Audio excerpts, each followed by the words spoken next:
guess we're on a roll here. That was the end of side 1, and now we're on side 2. Not doing too bad. Okay, as a boy, did you get into any fights? And did you ever start or stop a fight? Well, we would get into some fights on occasion, but nothing too serious. Mostly disagreements and, a little pushing and shoving and that sort of thing. I remember a couple disagreements I had with the neighbor boy, Jeff Spellman, who was 1 year. Excuse me. 1 year younger. I don't know what happened first. I think he hit me in the head first one summer with the sinker on the end of his fishing line. He was cast and so forth, and he hit me in the head, and of course it cut my head, and we drew blood, and we had to go to the emergency room and so forth and see what the problem was. And our mothers would talk about that. I remember Mrs. Spellman and my mom, they would laugh about it. And it wasn't maybe the next summer later or so, maybe a year or two later, that I hit him in the head with a baseball. And of course, they had to go to emergency room and get that checked out and so forth. So we're kind of even as far as head injuries and so forth. But we would constantly, on a weekly basis, have a disagreement of some sort, but nothing major. And I remember probably the last fight that I was in was with a friend of mine, Jeff Ryder, who I met in elementary school and is my friend to this day. We went on a few motorcycle trips together back a few years ago, but probably the last fight I had was with him, where we were actually tumbling over the ground and so forth. I don't know, back in the 5th grade or so, and it didn't look like it was going to last very long either, and it didn't. It just ended up in a little pushy and a shovey thing. So obviously we worked things out, and we're pretty good friends to this day.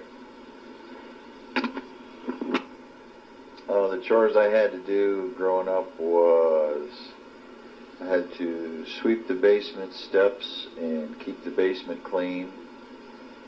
And then as we got older, I had to do dishes. I think it was every other night kind of thing. But I have to say that it didn't go very smooth. There were some nights, I forgot or Joyce forgot, or something came up to where the other had to do them, and then there was a challenge there. So those alternating nights didn't go real well. So I didn't have a lot of chores. I had the grass to cut as I got bigger, and also had several yards to cut in the neighborhood for extra money. And I don't know, I made maybe $5 to cut the grass, and or 3.5 or something. And then for allowance, when I was younger, maybe $1 or $2 a week. Nothing terrific. My first job. Well, let's see. My first job, I guess it would be,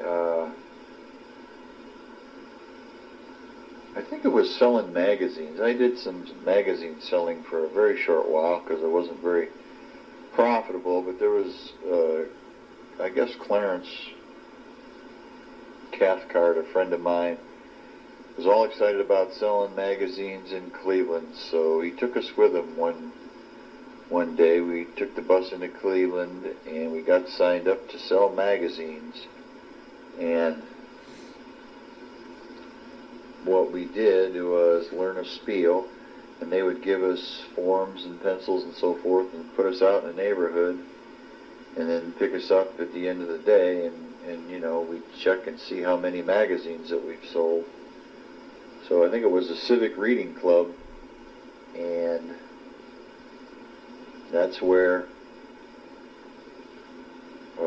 probably my first job, and I don't ever remember even getting a penny for doing that, so I don't know how many prescriptions or subscriptions, if any, I sold.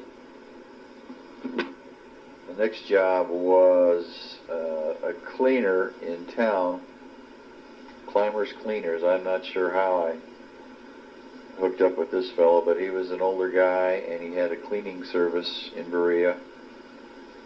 And on a weekly basis, I would go in and clean his shop, usually Friday night or Saturday night after a date or something like that. I would then have to go open the dry cleaning shop and get out the floor scrubber and scrub the floors and do what walls or so forth had to be done.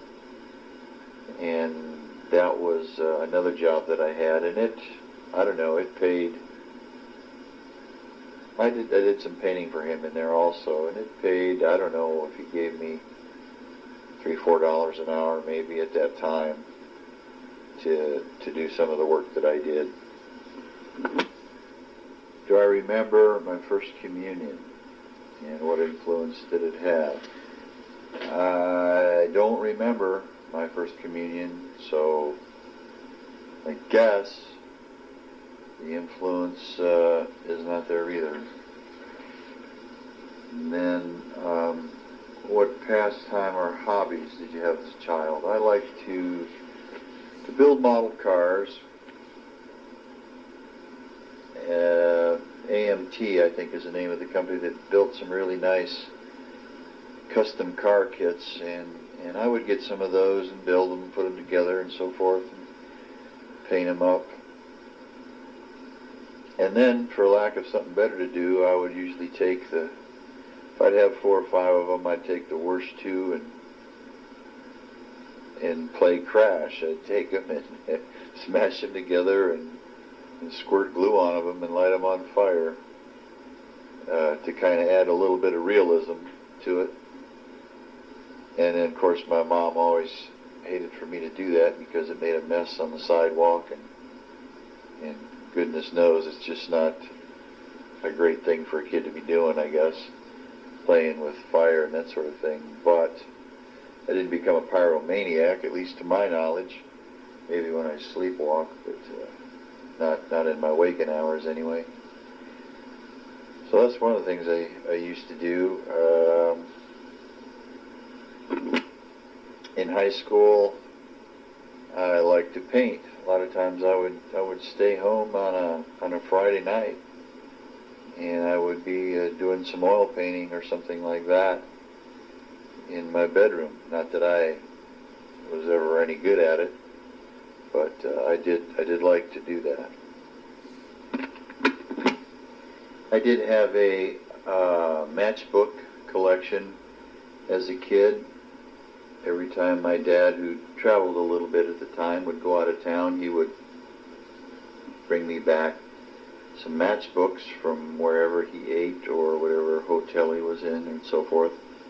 And I had a big, huge box that I collected those in.